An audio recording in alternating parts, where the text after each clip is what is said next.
ಈಗ JDS original ನಮ್ದೇ ಅಂತೇಳಿ ಇದು ಮಾಡಿದ್ವಿ. ಜೆಡಿಎಸ್ ಪಕ್ಷ ನಮ್ದೇ ಅಂತೇಳಿ, ಬಟ್ ನಿಮ್ ಕಡೆ ಕೋರ್ಟ್ ಅಲ್ಲಿ ಕೂಡ ಇದಾಗ್ಲಿಲ್ಲ. ಈಗ ನೆಕ್ಸ್ಟ್ ಏನ್ ಇಲ್ಲ, ಕೋರ್ಟ್ ನಲ್ಲಿ ಇನ್ನೂ ನಡೀತಾ ಇದೆ. ಕೋರ್ಟ್ ನಲ್ಲಿ ಇವರೊಂದು ಅಫಿಡವಿಟ್ ಕೊಟ್ಟಿದ್ದಾರೆ, ಸಿಎಂ ಇಬ್ರಾಹಿಂಗೆ ಜನತಾದಳ ಅಧ್ಯಕ್ಷರಿಂದ ನಾವು ತೆಗೆಯಲ್ಲ, ಉದಯ ಒಳ್ಳೆ ಅಡ್ವೊಕೇಟ್ ಅನ್ನು ಇಟ್ಟು ಕೊಟ್ಟರೋದು ಹಂಗೆ ನಡೀತಾ ಇದೆ.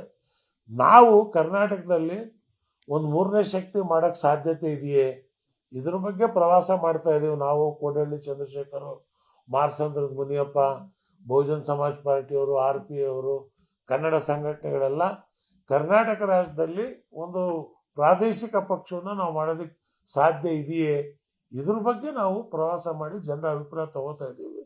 ಅದನ್ನ ಈಗ 2 ತಿಂಗಳಿಂದನೇ ಮಾಡಬೇಕಾಯ್ತು, ಆಗ್ಲಿಲ್ಲ. ಸೊ ಇನ್ನ ಈ ತಿಂಗಳಿಂದ ಮತ್ತೆ ಹೋಗ್ತಾ ಇದ್ದೀವಿ ನಾವು. ಹೋದ ತಕ್ಷಣಕ್ಕೆ ಅದನ್ನ ಕಂಪ್ಲೀಟ್ ಆಗಿ ಒಂದು ಅನೌನ್ಸ್ಮೆಂಟ್ ಅನ್ನ ಮಾಡ್ತೀವಿ.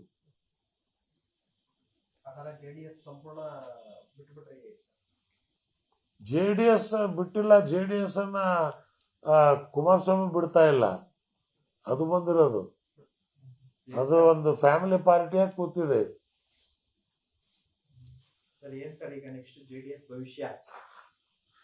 ಚನ್ನಪಟ್ಟಣದಲ್ಲಿ ಏನಾಯ್ತು ಅದೇ. ಇವತ್ತು ಮೆಜಾರಿಟಿ ಒಕ್ಕಲಿಗರು ಅಲ್ಲಿ ಇವ್ರಿಗೆ ಓಟ್ ಕೊಡ್ಲಿಲ್ಲ. 150 ಕೋಟಿ ರೂಪಾಯಿ ಖರ್ಚು ಮಾಡಿ 23 ದೇವೇಗೌಡರು ಸಭೆ ಮಾಡಿ JDS ಗೆಲ್ಸಕ್ಕಾಗಿಲ್ಲ. ನಾನು ಒಂದೇ ದಿವಸ ಚನ್ನಪಟ್ಟಣದಲ್ಲಿ ಇದ್ದಿದ್ದು. ಕುಮಾರಸ್ವಾಮಿ 12,000 13,000 ಗೆದ್ರು. 28,000 ಜನ ಸಾಬ್ರು ಓಟ್ ಕೊಟ್ಟ ಮೇಲೆ ಎಲ್ಲ ಕಡೆ JDS ನವ್ರು ಎಲ್ಲೆಲ್ಲಿ ಗೆದ್ದಿದಾರೋ ಅಲ್ಲೆಲ್ಲ ಮುಸ್ಲಿಮ್ಸು ವೋಟ್ ಕೊಟ್ಟಿದ್ದಕ್ಕೆ ಗೆದ್ದಿದ್ದಾರೆ. ಸೊ ಹಾಗಾಗಿ JDS ಭವಿಷ್ಯ ಕರ್ನಾಟಕದಲ್ಲಿ ಕಷ್ಟ, ಇನ್ನಾಗಲ್ಲ.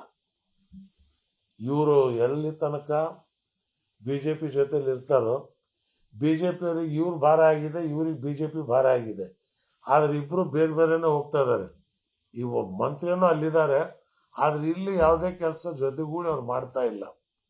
ರಾಘವೇಂದ್ರನ್ ಪಾಡಿಗೆ ರಾಘವೇಂದ್ರ ಇದ್ದಾರೆ, ಇಲ್ಲಿ ನಿಖಿಲ್ ಕುಮಾರಸ್ವಾಮಿ ಅವ್ರ ಪಾಡಿಗೆ ಅವ್ರು ಇದ್ದಾರೆ. ಬಹಳ ಒಳ್ಳೇದು, ಸಂತೋಷ, ಮಾಡ್ಲಿ, ಯಾರು ಬೇಡ ಅಂತಾರೆ. ಮನಸ್ಸು ಇಲ್ಲವೇ ಇಲ್ಲ ಅಲ್ಲಿ.